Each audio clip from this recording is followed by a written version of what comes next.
Hi, my name is Mayur.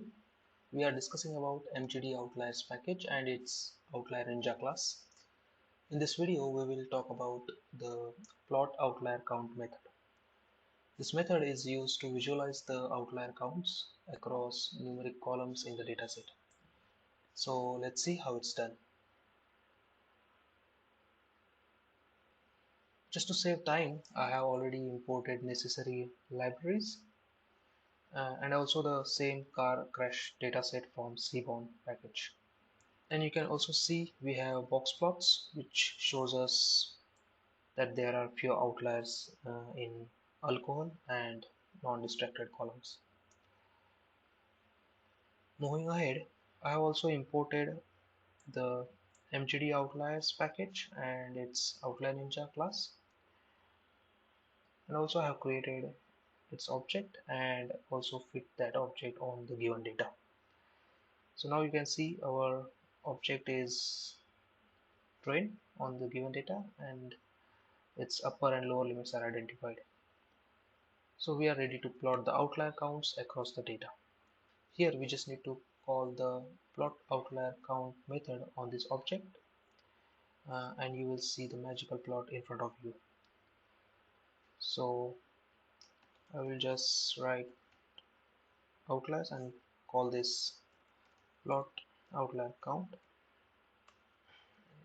When I run the cell, you can see a bar plot with all the column names on the x-axis and their outlier counts on the y-axis. Now you must be wondering what is this red dotted line? I would call it as decision threshold. This can be given using threshold percent argument, which is currently set at 5%.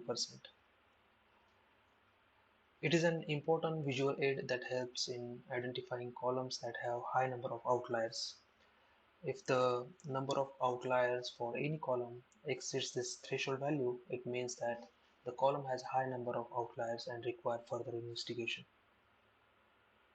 Now, similar to the get outlier count method, I can plot these values for selected columns. For example, I want to select alcohol and not distracted columns only. So I will write the same code,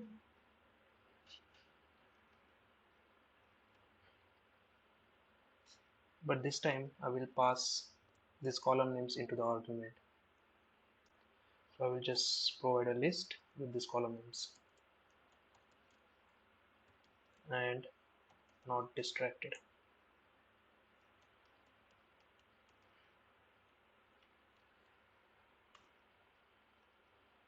And here is the result. And of course, you can change the figure size using fixed size argument. So you just have to pass fixed size argument and change the figure size. So this is the plot outlier count method. I hope it will save you time analyzing outliers and you can focus on other critical tasks.